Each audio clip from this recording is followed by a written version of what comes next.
오늘 주시는 하나님 말씀은 잠언서 1장 7절과 9장 10절입니다. 짧은 거기 때문에 다 함께 읽겠습니다. 1장 7절 여호와를 함께 읽게요. 여호와를 경외하는 것이 지식의 근본이오늘 미련한 자는 지혜와 훈계를 멸시합니다. 9장 10절이요.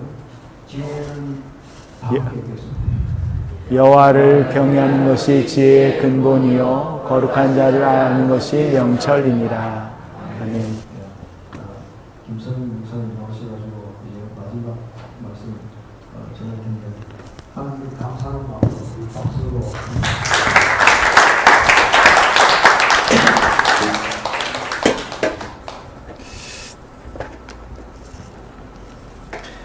네, 이 시간 여러분과 잠깐 구약의 지혜에 대해서 나누도록 하겠습니다. 지혜 그러면 무엇일까 고민하는 것 가운데 히브리인도 고민을 같이 많이 했습니다. 톨스토이가 안나 카레니나에서 뭐라고 얘기했냐면 행복한 가정은 다 비슷한데 불행한 가정들은 이유가 다 다르다. 불행한 이유가 다 다르다. 여러분 성공한 사람들의 얘기를 들어보면 다 비슷한 얘기를 하는데 망한 분들의 이야기를 들으면 다 다른 이유로 망해 있는 것을 볼 수 있습니다. 성경의 율법이라는 토라라는 말은 원래 히브리어 야라에서 나왔어요. 야라는 활을 쏟아요. 활을 관역까지 쏟아인데 여러분에게 활과 화살이 주어져도 관역에다 그 화살을 맞추려면 연습이 필요하지요.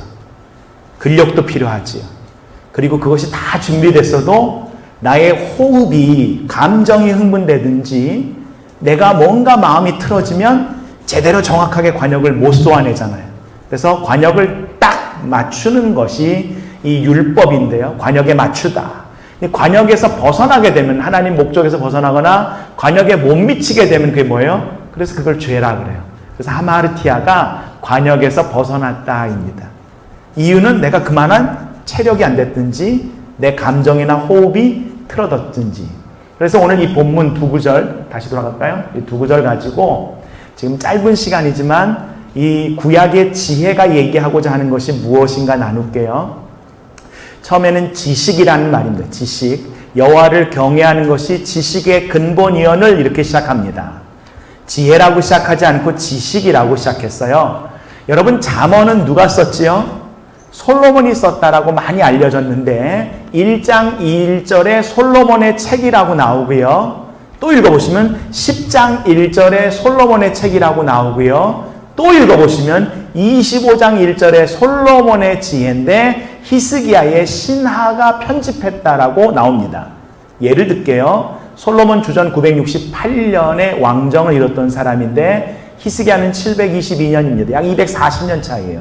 그렇다면 그 갭은 어느 정도냐면 영종조 때예요. 여러분 영종조 때에 대한 이야기를 지금 우리가 드라마로 만들면 그 당시에 여러분 70년대 장희빈 다루고 80년대 다른 것처럼 정조에 대한 이야기도 뭐 이산 드라마 나왔을 때 내용이랑 뭐 용의 눈물인가 나왔을 때 네. 다들 여기는 성경만 읽으시는 것 같아요. 분위기가 다르잖아요. 그런 것처럼 이 시간 갭이 지난 다음에 솔로몬의 지혜를 해석했을 때는 히스기야의 시대가 반영됐을까요? 솔로몬의 시대가 반영됐을까요? 히스기야의 시대가 반영이 돼요. 그리고 29장에 가시면 아굴과 또 르무엘 왕의 잠언, 그리고 여러 잠언들이 모아진 것이 편집된 게 책이에요. 그래서 솔로몬의 1장부터 9장까지가 하나의 텀인데 시작을 여호와를 경외하는 것이 지식의 근본이라고 시작했는데 마지막 마침표를 여호와를 경외하는 것이 지혜다라고 하고 있어서 약간 말을 같은 말을 다르게 한 것 같지만 히브리어로 보면 전혀 다른데 그래서 지식, 지혜, 명철이라는 이 세 가지 단어를 가지고 잠언이 얘기하고자 하는 것과 욥기와 전도서 얘기를 오늘 잠깐 설명드릴게요. 그래서 이 팁이 여러분이 성경을 읽게 하는 거니까 이걸 듣고 은혜를 받았다 그러시면 꽝이고요. 이걸 듣고 성경을 읽었다라고 하시면 됩니다. 지식이라는 말은 따라합시다. 다트. 이게 knowledge예요. 영어로 knowledge인데 히브리어 야다에서 나왔습니다. 육체로 경험하는 것을 지식이라고 그래요.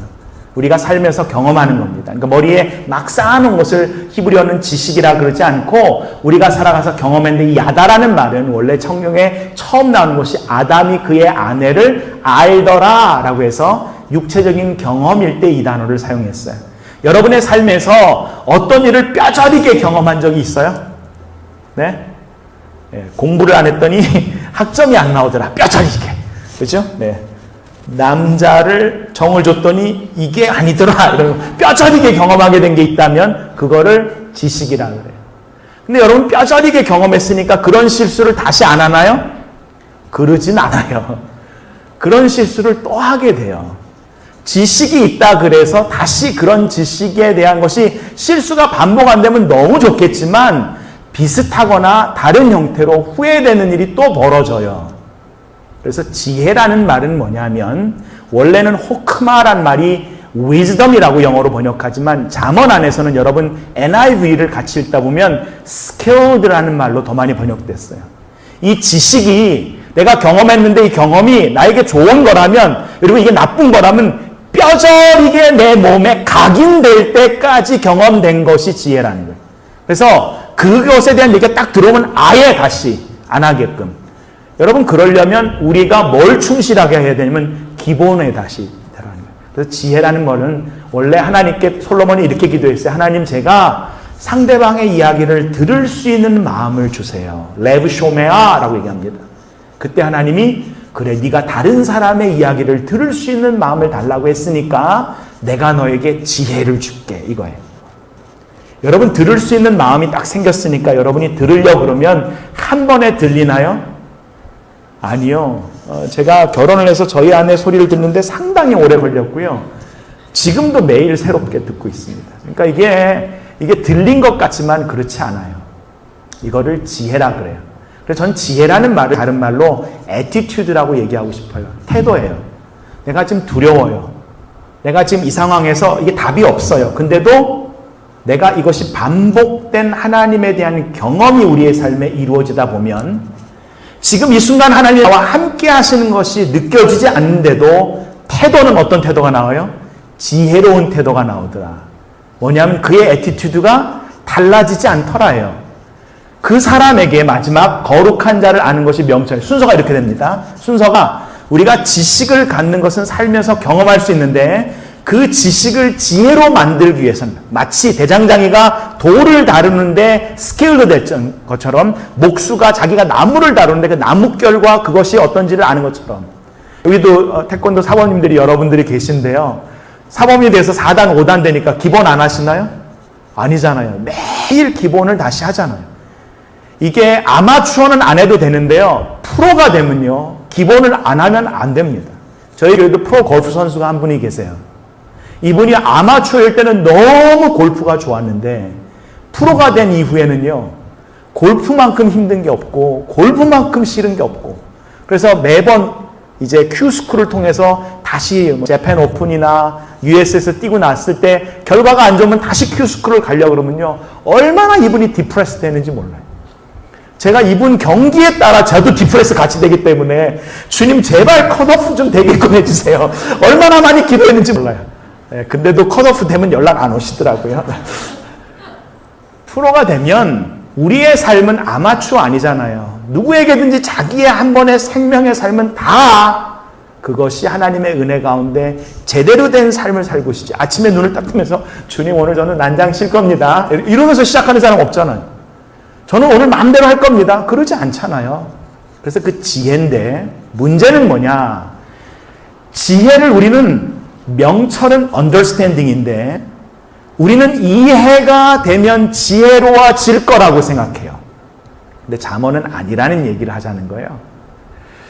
지혜가 호크만데 히브리어로 아로 끝나면 여성형입니다. 그래서 여러분 잠언을 읽어보면 계속해서 여자 얘기가 나와요. 여자가 지혜로운 여자가 나오고 미련한 여자가 나옵니다. 그래서 이 지혜로운 여자 이름이 뭐예요? 소피아. 그래서 철학에서 지혜는 여성형이고요. 이 지혜를 사랑한다, 필로소피가 되는 거예요. 그래서 지혜를 사랑한다가 필로소피가 지혜를 사랑하고 철학을 추구하는 것. 이 지혜가 여성형이기 때문에 이 지혜가 신약으로 가면 하나님의 아들이 왔는데 소피아라고 부르면 안 되니까 이것이 로고스라는 말씀으로 바뀌게 됩니다. 그래서 구약의 지혜가 결국에는 말씀이에요. 그래서 시편을 읽으시면 시편 1편에는 복 있는 사람은 악인의 길을 쫓지 않고 죄인의 길에 서지 않고 오만한 자의 자리에 앉지 아니하고 오직 여호와 율법을 즐거워하여 그 율법을 주야로 묵상하는 자로다. 말씀을 묵상하잖아요. 1편. 2편은요. 그 아들에게 입맞추는 사람. 누가 감히 하나님의 기름 부은 자를 대적하느냐? 그 아들을 누가 반대하느냐? 그 아들의 발에 입맞추는 자에게는 복이 있으리라. 이렇게 끝나요. 시편 1편, 2편은 원래는 한 편의 시라고 저는 봐요. 복에서 시작해서 복으로 끝나는 이 복은 우리에게 주시는 영적인 복인 바라크가 아니고 히브리어는 아슈레라고 돼 있어요. 이 복은 뭐냐면 여러분들이 살아가는 삶에서의 즐거움이에요. 매일 하나님 주신 복을 누리면서 내가 살아가는 세속적인 삶의 행복과 감사를 말해요. 그 행복과 감사가 하나님과 동행하면서 저와 여러분의 삶 가운데 넘치기를 바랍니다. 왜냐하면 행복한 가정, 복된 가정 있으면 다 비슷해요. 그래서 오늘 잠언의 얘기를 몇 가지 할게요. 잠언이 이렇게 말합니다. 이 지혜 여인을 사모해야 되는데 지혜 여인이 어디 있냐면 여러분 잠언 9장에 보시면 8장과 9장에 지혜 여인이요 성중 높은 곳에 사세요. 성중 높은 곳에서 미련한 사람을 부른다 그래요. 근데 또 10절쯤 가시면 미련한 여자도 성읍 높은 곳에서 부른다 그래요. 이게 영어로 보시면 highest place in the city라고 해서 똑같은 장소인데 한국말로 번역을 성중 높은 곳, 성읍 높은 곳 해놓으니까 다른 곳이라고 우리가 읽은데 같은 장소예요. 이 말은 뭐냐? 하나님의 말씀도 성전에서 나왔지만 우상 숭배와 하나님에 대한 잘못된 종교 행위 역시 어디 있더라? 그곳에 같은 곳에 있더라요. 그래서 하나님의 거룩과 성령의 은사가 우리 가운데 미치면 미칠수록 악한 영들이 가만히 있나요? 아니요. 우리를 어떻게든지 휘두르려고 그러고요. 교회 안에 있는 전통이란 이름을 가지고 그리고 직제란 이름을 가지고 우리에게 상처를 줘서 무너지게 하려고 그래요. 그것을 표현하고 있는 책이 욥기인데 이 얘기는 15분 있다 할게요. 저희 교회에 97세가 되신 이북 출신 권사님이 한 분 계세요. 이분이 제가 15년 전에 만났을 때는 건강하셨고 별명이 호랑이셨어요. 이분은 지팡이를 갖고 다니면서 자기 자리에 누가 앉아있으면 나와! 거기 내 자리인데 왜 거기 앉아있어? 이러면서 세신자든 아니든 아나무인 위아래도 없고 치마를 짧게 입고 이것이 이러면서 쌍욕도 막 나오시고 이북말에다가 막 나오세요. 근데 이분이 남편을 26세 때 잃고 월남하시다가 딸 둘과 아들 하나를 길렀는데 동대문에서 그 자판을 하셨어요. 동대문에서 자판을 하면서 26세 때 아이 셋을 기르다가 70년대에 이민을 오셨으니까 여자 몸으로 평생 결혼을 안 했기 때문에 이민 와서 뭐 이혼을 하거나 재혼을 한 여자를 보면 이분이 그걸 갖다 가만히 두지 않으세요. 그래서 우리 동네가 토렌스인데요. 가데나 방송국이라고 우리 할머니를 불러요. 권사님을. 굉장히 말이 세세요. 그러면서 항상 하는 얘기가 많은 권사님들이 저분이 생활이 어려워서 그리고 힘든 생활을 겪었으니까 남편도 잃었지요. 또 아들도 월남전에 보냈다 거의 잃을 뻔한 상태였어요. 그게 계기가 돼서 이제 이민 오게 된 케이스인데요. 막 이러니까 이분이요. 자그마한 말 있으면 막 정말 막 교회를 들었다 놨다 막 하시는 분이세요. 한 번은 우리 권사님 제가 신방 가시는데 가서 우리 권사님 또 갔더니 또 우리 교회에 여러 교인들이 이미 권사님 입에 막 씹혀나가고 계셨어요. 그런데 제가 우리 권사님께 이렇게 말씀드려요. 권사님 혹시 그거 아세요? 권사님 남편을 젊을 때 잃으셨고 그리고 또 아들도 그리고 딸도 지금 이민 생활하면서 어렵게 다들 길러오면서 동대문에서 그렇게 행상하셨으니까 어려우셨겠지요. 맞아요 목사님. 근데 혹시 지금 어떻게 사세요? 지금 행복하신가요? 가데나에 집도 계시고 생활하면 좋잖아요. 이제는 뭐 아무것도 걸리는 거 없잖아요. 아니야 생활이 이게 힘들고 저게 힘들고 그러세요. 근데 잠언 말씀에 어려워서 우리의 말이 달라지기도 하지만 혹시 그거 아세요? 권사님 말이 세서 인생 세졌다는 생각은 안 해보셨나요? 잠언은 이렇게 얘기해요. 여러분들이 잘 나가니까 행복해질 겁니다. 많이 배웠으니까 정직할 겁니다. 바른 판단할 겁니다. 그렇게 얘기하지 않습니다. 지금 이 판단이 정직한 당신에게 복이 될 겁니다. 화목은 많아서 화목한 게 아니라 육선이 가족해도 싸우는 것은 마른 떡 하나 놓고도 화목한 것은, 이 얘기 하자는 것은 뭐냐면 아무 때나 화목할 수 있습니다. 아무 때나 내 발 바꿀 수 있습니다. 아무 때나 내 마음 바꿀 수 있습니다. 그건 누가 해줄 수 있는 게 아니라 내가 할 수 있습니다. 근데 문제는 내가 한다 안 한다? 안 한다. 핑계를 대면서 안 한다요. 나도 행복한 삶을 살고 싶고, 나도 복된 삶을 살고 싶고, 나도 존경받는 삶을 살고 싶은데, 그거를 하기 위한 내 마음의 결단과 내 삶의 영적인 그 지식이 하나님의 경험한 스킬들 될 때까지 반복되는 것은 하고 싶지 않다요. 나도 말씀을 읽고 은혜를 받고 싶지만 은혜가 될 때까지 말씀을 읽는 건 안 하고 싶답니다. 저는 성경을 살 때 성경 앞에 언제 샀는가 날짜를 씁니다. 작년 제 결혼 기념일 때 샀습니다. 그리고 만약에 이 성경을 2년 이상 들고 다니면 저는 회개합니다. 왜냐면 요즘 성경은요, 1년에 한 10번에서 15번을 읽으면 한 30번 정도 못 갑니다. 터져요, 성경이. 찢어집니다, 이게. 성경이 견디지를 못해요. 옛날 성경 같지 않기 때문에. 그래서 저희 교회에서 성경을 읽으십시오. 그리고 한 성경을 가지고 평생 하시는 것을 자랑으로 삼지 마시고, 그리고 딴 데 적지 마시고 성경에다 적으십시오. 성경에다 기록하십시오. 여러분, 하나님의 말씀이 우리에게 은혜로 들리기를 원하신다면 은혜를 사모하면서 말씀을 파시고요. 그리고 정말 우리에게 부요해지기 원한다면 잠언은 4가지를 얘기합니다. 첫째, 말을 바꿔야 된다. 내 말이 결국엔 내 인생을 주장한다는 거예요. 잘 사는 사람들을 봤더니 그의 언어가 다르더라는 거예요. 여러분, 그렇지 않던가요? 정말 교양 있고 학식 있고 한 사람들을 봤더니 말이 다르더라는 거예요. 저 사람은 어떻게 저렇게 말을 하지? 간사한 말 말고요, 이제. 그죠? 얘기를 들었을 때, 참 저 사람의 말은 설득력이 있다. 라고처럼. 그 언어를 하나님 제게 주십시오. 기도하시면서 우리의 말이 달라질 수 있기를 바랍니다. 또 하나는요, 잠언이 이렇게 합니다. 정직하냐입니다. 정직하냐. 하나님 앞에서, 사람 앞에서. 우리가 어떤 척하는 것은 얼마든지 할 수 있다는 거예요. 척하는 것. 근데 하나님 앞에서. 그래서 여호와를 경외하는 것이 지식의 근본이라. 이것은 여호와 앞에서. 저희 교회 비즈니스를, 우리 LA 가시면 자바라고 큰 이제 의류를 갖다 다루는 곳이 있습니다. 거기에 자바에서 탑 세일즈 워먼으로 일하던 분인데, 교회를 절대 안 가겠다는 이분이, 그의 보스가 갑자기 뇌졸중으로 뇌사 사망하는 바람에 제가 그분을 장례를 지내게 됐어요. 그 예배에 왔다가 이 남편은 어릴 때부터 영락교회 출신, 나성영락교회, 그 부모가 다 영락교회 다니고, 남편은 신앙생활을 하는데 다시 결혼한 이 부부가, 아내는 내 신앙을 내가 알아서 할 테니까 건들지 말라 이러다가 그 예배가 끝난 다음에 이 아내가 그러더라는 거예요. 여보, 앞으로 나의 신앙에 대해서는 얘기하지 마. 나 갈 교회도 정해놨고, 나 장례식 맡길 목사님도 정해놨어. 그분이 접니다.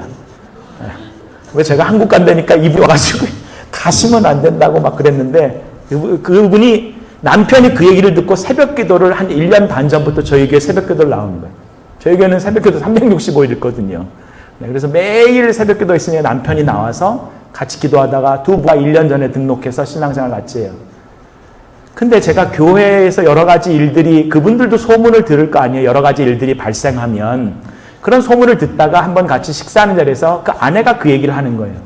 목사님, 제가 신앙생활을 해보니까 원래 자바에서 크리스찬이라는 분들 때문에 상처를 받아서 신앙생활 안 하려고 그러다가 목사님 섬기시는 교회에서 신앙생활을 하는데, 목사님, 이게 목사님 목회에 도움이 될지 모르겠지만 제가 경험한 거 하나 말씀드릴게요. 이렇게 얘기하면서 얘기를 시작하시는 거예요.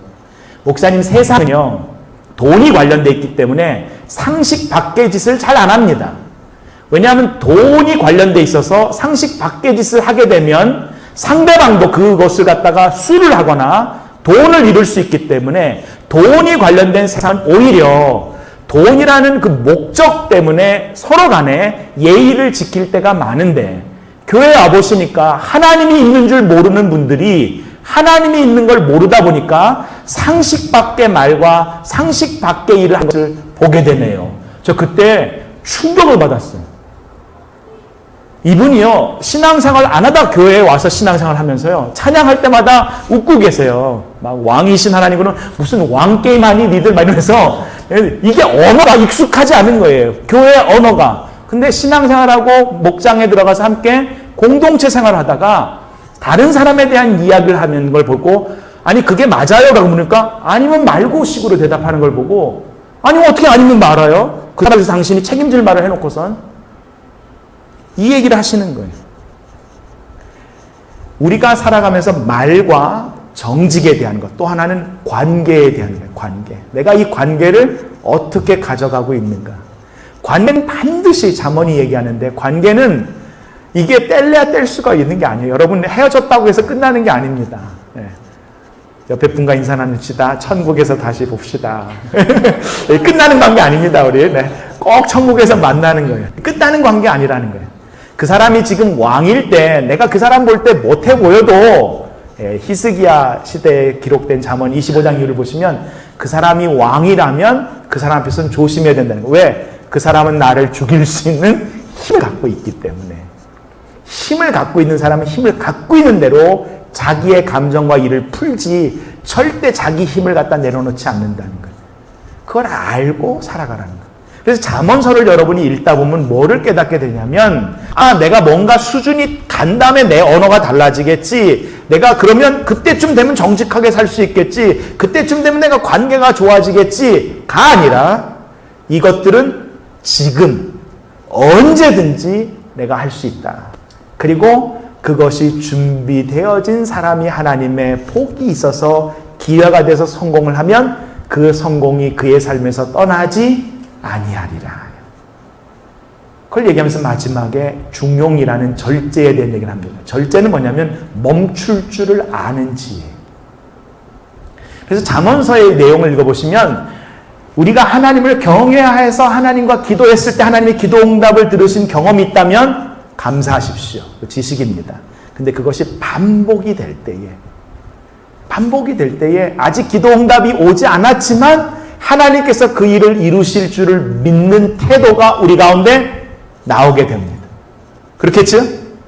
그리고 지나가는 거예요. 그리고 지나갈 때 그 다음에 이해가 되더라는 거예요. 이해가 되기 때문에 태도가 나오는 게 아니고 거룩한 자를 알고 살다 보니까 그때 하나님이 내게 그렇게 하셨구나. 내가 알았던 부분이 지엽적이구나. 그래서 처음에가 knowledge, 그 다음에 wisdom, 그 다음에 understanding이라는 순서예요. 이걸 갖고 살아간 이 잠언의 사람이 누구냐? 그 사람이 욥이거든요. 욥입니다. 이 욥기에 대한 이야기를 이제 시작할 텐데요. 많은 분들이 욥기는 42장입니다. 욥기의 내용이 뭡니까? 옛날에 동방에 정직하고 하나님이 인정한 사람이 살았는데 이분을 갖다가 사탄이 가지고 힘들게 하고 뭐 자식도 죽이고 재산도 빼앗고 병도 줘서 힘들다가 아내가 막 그냥 하나님 저주하고 죽으라 했더니 그럴 수 없다 그러다가 결국엔 복 받았다고. 이 내용은 진짜 욥기는 싹 빼고 얘기한 겁니다. 욥기가 42장인데 1, 2장과 42장 6절 이후만 산문이고 3장부터 42장 6절까지는 시문이에요. 시문. 욥기는 이 시가 5마당으로 되어 있는데 처음에 3마당은 욥과 욥의 세 친구 엘리바스, 빌닷, 소발의 대화입니다. 제일 핵심이 이거예요. 여러분이 아프기 전에는 이 엘리바스, 빌닷, 소발이 친구인데요. 욥이 무너졌을 때 엘리바스, 빌닷, 소발이 욥을 신방을 오십니다. 신방을 오셔서 일주일 동안 같이 울어줘요. 너무 은혜롭지요. 아무 말 안 했는데 욥이 그 친구들이 함께 울어주니까 3장에서 마음이 풀려서 자기의 생일을 저주합니다. 참나, 차라리 내가 태어나지 않았더라면, 내가 태어날 때 우리 엄마가 나를 놓쳐가지고 죽었더라면 괜찮았을 텐데 마음이 좀 풀린 거예요. 여러분 너무 억울할 때는 기도조차 안 나오는데 좀 마음이 풀리면 말이 나오는데 그 얘기를 딱 받자마자 엘리바스, 빌닷, 소발이 말을 하기 시작하는 거예요. 엘리바스는 이렇게 얘기합니다. 엘리바스가 얘기하는 말투는 이래요. 내가 봤는데, 내가 들었는데 이렇게 얘기해요. 엘리바스는 경험주의자예요. 은사주의자. 빌닷은 이렇게 얘기합니다. 우리 조상 때부터 이 빌닷은 전통주의자예요. 소발은 운명이야. 이게 네 운명이야. 운명론자예요. 그리고 빌닷은 우리 교회에 보시면 주로 뵐 수 있는 이렇게 장로님들처럼 굉장히 점잖은 분이에요. 여러분 이제 로드 오브 링이나 이런 데 보면 수염이 길어가지고 뭔가 지혜가 뚝뚝 떨어질 것 같은 그런 분이 이제 엘리바스예요. 빌닷은 보통 사람이고 소발은 말이 짧아요. 그래서 여러분 소발의 장들은 짧습니다.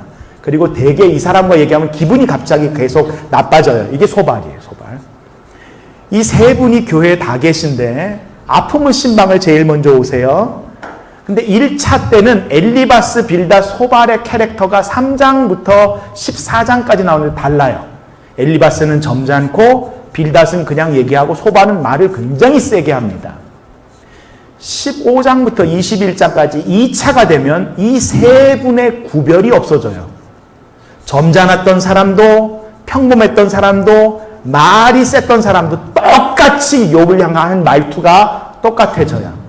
그래서 여러분 논쟁을 통해서는 그 사람의 성품이 좋든 나쁘든 상관이 없고 그 논쟁을 통하여 이기려고 한다 그러면 다 그의 성격이 드러나게 되는데 세 번째 22장부터 27장은요. 엘리바스, 빌닷, 소발이 다 욥을 저주합니다. 욥에게 뭐라고 엘리바스에게 얘기하냐면 네가 고아의 돈을 빼앗고 그들의 송사를 없던 죄를 막 불어가지고 너는 하나님께 이렇게 고난을 당했어야 돼 얘기합니다. 이 세 분의 얘기는 이거예요. 지금 고난당하는 것을 이해하고 싶어요. 하나님을 이해하는 게 아니라 지금 이 사건을 이해하고 싶어요. 이 사건이 왜 벌어졌는가? 당신처럼 나름대로 지식을 갖고 사는 사람, 지혜를 갖고 사는 사람이 하나님께 죄를 지었으니까 이런 일이 벌어졌지 이 얘기예요. 근데 욥은 죄를 지은 일이 없거든요. 그러니까 너무 억울해서 야 니들은 친구도 아니야 막 이러면서 싸우는 거지. 한참 싸워도 욥이 안 바뀌자 이 세 명이 침묵할 때 네 번째 마당에 엘리후가 나와서 탁 건드리는 게 뭐냐면 이거예요. 욥 어르신, 죄 때문에 이런 고난을 당한 거가 아니라는 얘기는 이해가 됩니다. 근데 엘리후가 이렇게 얘기해요. 혹시 이 고난당하는 일들 때문에 그리고 고난당하는 이 사건을 이해 못하는 이 친구들의 말들 때문에 하나님을 향한 믿음을 놓친 거는 아십니까? 이게 엘리후예요. 생각을 확 바꿔버리는 거예요. 지금 당신이 하나님 앞에 그렇게 하나님이 인정하는 사람인데 이 고난 때문에 당신이 하고 있는 말이 그 전에 언어와는 달라진 것을 아십니까? 이게 엘리후예요. 이게 욥의 마음에 탁 이제 총매제를 가하는 거죠. 그걸 5마당을 32장부터 37장까지 얘기하고 그 다음에 하나님이 짜잔 나타나서요. 욥아 상황은 이렇단다 라는 말 한마디 안 하시고 우리 하나님의 성격대로 이렇게 얘기해서 4마당으로 욥아 네가 얘기했는데 창조 때 뭐 이렇고 저렇고 얘기하더라. 너 창조 때 너 있어 봤냐? 아닌데요. 야 네가 뭐 하나님이 케어 안 한다는데 네가 혹시 타조를 길러본 적 있냐? 까마귀 밥을 준 적이 있냐? 뭐 사자를 먹어본 적 있냐? 그런 적 없는데요. 야 근데 걔들은 어떻게 살지? 모르겠는데요. 너 혹시 리워야단이나 이 베헤모같이 큰 짐승들이 사람을 깰 수 있는데 이런 세상에서도 너 아직 어떻게 살아있냐? 그러자 그때 욥이 딱 깨달아요. 내 생명을 주께서 붙잡고 계셨고 그 하나님의 임재가 나와 가장 가까이 있었던 것을 오히려 믿음의 동료 때문에 내 마음 못 잡은 것 때문에 내가 놓쳤구나. 그래서 회개하는 겁니다. 주님 지금까지는 제가 귀로 들었는데 이제는 제가 주님을 눈으로 뵙니다. 그 고백이 뭐냐면 욥이 기도해요. 그러자 욥이 그 세 친구를 해서 기도하니까 하나님이 들으셨더라. 욥의 핵심은 뭐냐면 욥이 2배로 재산이 됐대. 욥이 애를 또 낳았대. 그 아내가 첫 번째 아내야, 두 번째 아내야. 욥이 세상가 간다. 이거 관심이거든요. 같은 아내면 20명을 어떻게 낳지? 이런 거 쓸데없는 거 생각하는데 욥을 보는데 그게 아니고 욥이 하나님께 기도하니까 하나님이 그의 기도를 들으셨더라. 그 고백이 저와 여러분의 고백이 되길 바랍니다. 그 다음에 전도서예요. 전도서를 보시면 헛되고 헛되니 모든 것이 헛되다 라고 얘기하는 전도자의 말 때문에 전도서만 읽으면 인생 무상이 될 것 같은데요. 이렇게 얘기하고 있어요. 헛되고 헛되며 헛되고 헛되니 모든 것이 헛되도다. 이렇게 돼 있어요. 1장 2절 그죠? 1장 2절. 그 다음 마지막에 12장에 가시면 헛되고 헛되며 모든 것이 헛되도다라고 끝나요. 12장 7절 8절에. 그래서 우리가 헛되다에 꽂혀버렸어요. 전도서를 읽을 때. 근데 여러분 전도서를 헛되다를 세워보세요. 몇 번인가를. 그리고 모든을 세워보세요. 모든. 그럼 모든이란 말이 더 많아요. 전도서에는. 모든이란 말의 핵심이 3장 1절. 모든 것은 때를 따라 아름답게 하셨다. 근데 그 때를 우리가 자꾸 놓치니까 모든 것을 하나님이 선하고 아름답게 하셨는데 우리는 그 때를 놓친 다음에 헛되네. 새알에 해것이 없네. 근데 전도서 얘기는 다른 거예요. 왜 그런가? 이걸 제가 칠판에 써서 그려주면 참 좋은데 헛되다라는 말이 원래 헤벨이, 아벨이라는 말 헤벨인데요. 이 헛되다라는 말과 똑같이 생긴 글자가 하콜이라는, 그래서 히브리어는 워드 플레이를 발음으로 하고요. 뜻으로 하고 세 번째가 형태로 하는데 모든이라는 말과 헛되다는 형태가 너무 비슷해요. 똑같이 생겼어요. 보시면. 그래서 우리가 이게 헛된 것인지 모든 것인지 놓치는 거예요. 그래서 모든 것은 때를 따라 하나님이 지으셨고 모든 것은 때를 따라 하나님이 아름답게 하셨고 그 아름답다가 하나님께서 토브라는 말을 써서 이것이 하나님께서 창세기 1장에 창조하신 다음에 보시기에 심히 좋았더라 하신 그 고백이 우리의 삶에 때를 잘 맞추기만 한다면 자꾸 때를 놓치지 않고 그 때를 맞추기 위해서 우리가 하나님을 경험한 그 지식이 우리의 삶에서 스킬드 될 때까지 다시 반복해서 그것을 쌓고 그 때를 붙잡아 간다면 저와 여러분은 내게 주신 이 삶은 참 아름다웠습니다. 고백할 수 있다는 거예요. 제가 우리 EM 목회를 하면서 우리 2세들이 가끔 가다가 찬양하다 갑자기 그러는 거예요. Jesus, you're so beautiful. 이러는 거예요. 그래서 내가 뭐가 아름다운데? 나는 안 느껴지는데? 예수님 뭐가 아름다운데? 그래서 제가 그들과 함께 하면서 찬양하는 가운데 이 주님이 진짜 아름다우시구나. 라는 그 고백이 나오게 되는데 그 고백은 주님이 저와 여러분을 향해서 동일하게 하시는 고백이라고 저는 믿습니다. 끝내죠, 그러면? 네, 강의를 여기서 마치면 될 것 같아요. 여러분들이 성경이요, 제가 여러분에게 전달한 것은 성경이 주는 은혜에 만불지도 안 됩니다. 성경은요, 반복해서 여러분들이 읽어가시면 읽어가실수록 성경이 주는 메시지가 얼마나 강력한지 몰라요. 그리고 성경은요, 일부러 그 사이에 갭들을 놨어요. 이 갭이요, 여러분들이 읽다 보면, 이게 왜 이러지? 라고 빠지게 돼 있어요. 성경이 일단 한 번도 이런 걸 못 느끼신 분은 진짜 놀라운 은혜예요. 그건 진짜 놀라운 은혜예요. 근데 성경을 읽다 보면, 이거 성경이 이게 왜 이러지? 라는 게 생기게 되는데, 거기서 창세기에 빠지면요, 갑자기 잠언으로도 나오고, 마가복음으로 나오고, 신약으로 나왔다 다시 구약으로 갔다가 연결이 돼요. 제가 여러분에게 아까도 옷이란 얘기를 했는데 제가 설교를 하러 올라가는데 너무 시간이 얼마 안 남아가지고 제대로 아까 설교를 다 못 나눴지만 원래는 요셉에 대한 옷에 대한 얘기를 여러분 가만히 옷만 찾아보십시오. 요셉이 옷 때문에 상처를 가진 것이 보디발의 아내의 시험 때문에 옷에 대한 도전이 있는 것이 결국에는 총리가 되면서 옷을 입었잖아요. 그런데 마지막 50장에서 그 옷까지도 내려놓습니다. 그래서 나를 약속의 땅에 갖다 묻어달라 그래요. 여기서 장사 지내지 말라 그래요. 이집트에서 장사 지내면 그 피라미드 안에 영생할 수 있는 것을 포기하는 겁니다. 그리고 약속의 땅에 나를 묻어달라 그래요. 그래서 세겜에다 그를 묻습니다. 그리고 사라진 것 같아요. 옷에 대한 얘기가. 아니요, 로마서에 가시면 이 사도 바울이 그 옷을 끌고 나와요.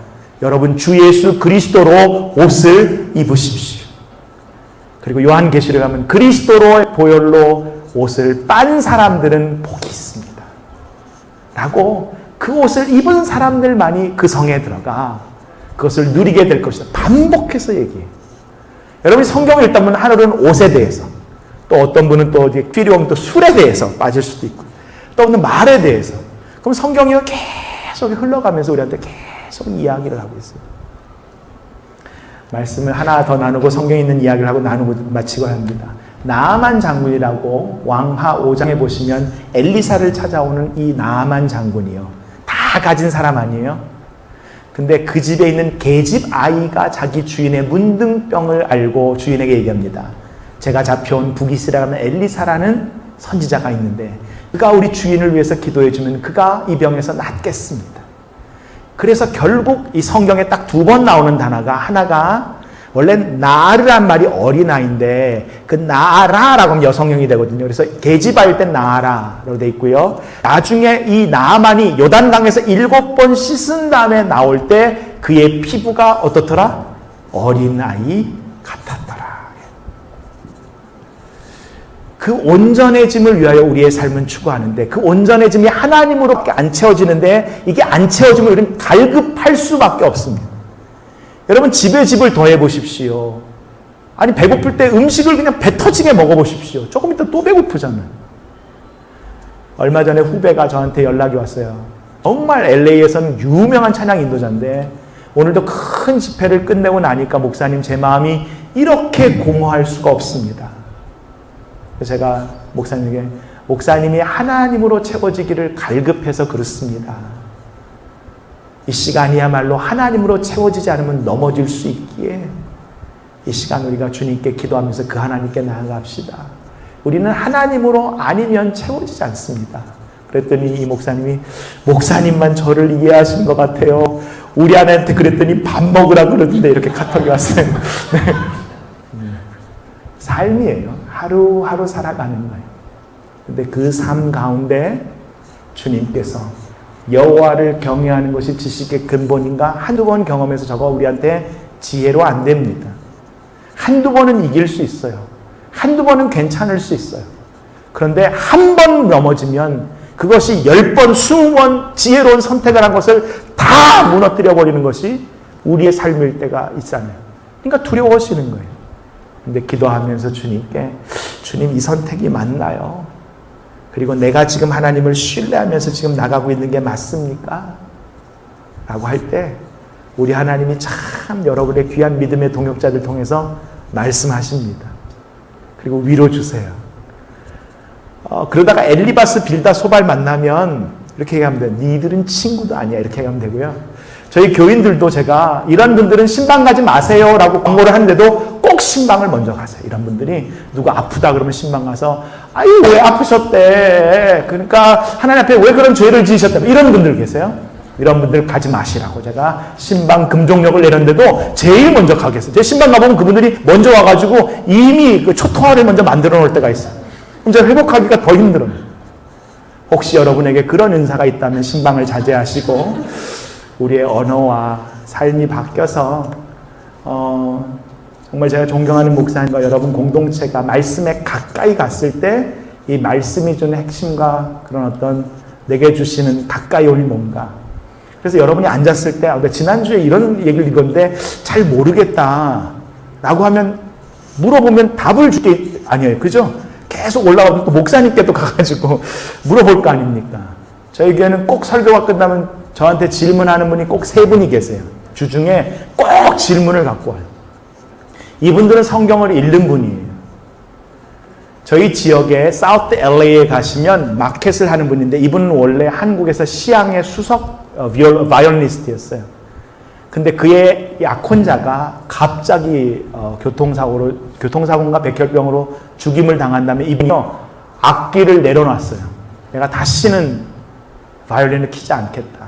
그래서 음악 매니지먼트를 하기 위해서 미국에 왔는데 미국에서 그래서 음악 전체를 갖다가 그 관현악단을 매니지하는 것을 공부하다가 자기 아내가 병에 들었어요. 그 다음에 결혼한 아내를 도우려니까 일반 일을 해서는 안 돼가지고 결국에는 사우스 LA 거기 완전 흑인 동네예요. 하루에도 여러 명씩 죽어나가는 동네에 마켓이 나와서 거기서 마켓을 시작한 거예요. 여러분 이분이요 정말 최고의 바이올리니스트였다가 미국 가서 아내 때문에 아내의 병과 딸을 기르기 위해서 마켓을 하는데 맨날 대하는 사람들은 흑인이고 들어오면 훔쳐가고 그러니까 이분이 너무 화가 나서 어느 날은 흑인 애가 훔쳐가는데 걔를 따라 동네 세 바퀴를 돌면서 쫓아간 거예요. 그리고 그 다음 날부터 자기 집에 한 번 훔친 사람은 절대 못 들어오게 리스트를 만들어서 밖에 붙였는데 500명까지 이름을 붙였어요. 그 동네 사람 이름 다 올라갔어요. 다시는 우리 마을에 못 들어온다. 그러니까 이 아싸한 거죠. 이분이 섞여 있는 분이세요. 보통 아닙니다. 마켓을 7년 했는데 그 옆에 더 큰 마켓이 들어오니까 이 마켓도 안 되는 거예요. 겨우 아내를 돕고 생활할 수 있었는데 안 되니까 이분이 저한테 오셔서 목사님 이제는 할 게 없습니다. 가게도 널널하고요. 사람도 안 오니까 500명을 쫓아내는데 누가 오겠습니까? 그 사람들 블랙리스트를 만들어서 오지 못하게 했으니까. 안 오고 정말 어렵습니다. 라고 이야기할 때 제가 그분 이야기를 나누다가 제가 그랬다는 거예요. 성경을 읽어보시지요. 그랬다는 거예요, 제가 기억도 잘 안 나요. 근데 이분이 미쳤냐? 지금 이렇게 마켓이 안 되는데 무슨 성경을 읽으라 그러는 거야? 하고 이제 화가 나서 돌아가셨대요. 근데 어느 날 그 마켓에 있는데 갑자기 제 소리가 들리더니 성경을 읽어보십시오. 그런 얘기가 들려서 내가 읽고 따지려고 이분이 읽기 시작한 거예요. 읽었는데 안 읽었는데는 따질 수 없어요. 이분 성격을 아시잖아요. 그죠? 이분이 너무 화가 나니까 읽고 따지겠다 싶어서 읽은 거예요. 한 7번 읽는 동안에 얼마나 질문이 많은지 몰라요. 1년 동안 7번 정도를 읽으시고 저한테 전화가 올 때마다 제가 그 내용은 이렇게 읽으시면 좋습니다 라고 말씀을 드렸는데 7번 읽고 저한테 따지러 오셨길래 이제는 영어로 읽어보시죠. 그랬다는 거예요, 제가 그랬다는 거죠. 기억도 안 나는데. 그래서 이분이 영어로 읽기 시작했다는 것도 영어로. 그래서 또 7번 정도 읽었을 때 그러면 좀 쉬운 메시지 바이블이나 다른 것도 읽어보시고 그랬다는 거예요. 근데 이분이요, 영어로 한 3번 정도 읽고 한 10번이 넘어갈 때 은혜를 받으셨어요. 그러면서 성경이 달기 시작한 거예요. 그리고 자기 마켓에 오는 사람들이 긍휼히 여겨지는 거예요. 이분 지금 별명이요, 성경 4년 읽었는데 사우스 LA의 예언자가 됐습니다. 창녀도 이분에게 와서 상담하고요. 그 집에 도둑질하던 사람도 와서 상담. 생활이 두 분 다 똑같아요. 이분도 어렵고 그분도 어려워요. 다른 거 아무것도 없어요. 그런데 어느 날 자기 딸이 원래는 은행을 다녔는데 페사디나의 오케스트라, 미국인 오케스트라의 그 매니저를 구하는데 자기 딸이 어플라이를 한다는 거예요. 근데 이분이 저한테 이야기를 하시는 거예요. 목사님, 제 딸은 음악을 했지만 은행원이 많은데 거기 매니저로 간다 그러는데요. 그래서 제가 집사님이 한번 해보시죠 그랬다는 거예요. 목사님, 제 나이가 이제 60입니다. 그런데요, 안 되면 말고요. 그랬다는 거죠. 제가 너무 기분이 나빠서 어플라이를 했는데 거기서 딸은 안 되고 이분을 오라고 그랬다는 거예요. 근데 네가 오랫동안 음악을 쉬었기 때문에 네가 어느 정도 수준인지 모르니까 1년간 우리랑 함께 한번 그 텀을 가지고 해보고 괜찮으면 우리가 테니어 트랙으로 계약을 맺자. 이분이 거기 가서 뭘 봤냐면요, 그 백인들과 함께 오는 오케스트라들과 함께 그 에셋을 가지고 사우스 LA의 흑인 동네에다가 이들의 갖고 있는 것들이 풀어지면 좋겠다 해서 지금 학교 지을 꿈을 꾸고 계세요. 사우스 LA에 마켓 하시는 분이 사우스 LA에 제대로 된 학교를 세웠으면 좋겠다라는 꿈을 꾸고 계세요. 거기에 흑인 목사님도 와서 상담을 하고요. 그 목사님이 주일날은 설교하고 주중에는 그 옆에 경마장에서 일을 하신대요. 그 도박하는 장소. 이 사우스 LA라는 곳이요, 없는 게 없어요. 어떤 사람 마켓에서 고기를 훔쳐서 배에다 깔고 와가지고 이 고기 줄 테니까 과자 달라 그러고 별의별 일이 다 벌어져요. 근데 그곳에서 말씀을 읽으면 그들과 함께 살아가는 거예요. 결국엔 우리의 삶은 주님과 함께 말씀으로 동행하며 살아가다가 하나님 앞에 세워지는 삶이 될 거라고 저는 믿습니다. 세상은 이런 게 좋다 저런 게 좋다 얘기할지 모르지만 성경은요, 다른 얘기 없어요. 여호와를 경외하는 것이 지식의 근본인데 미련한 사람은 그걸 싫어한다는 거예요.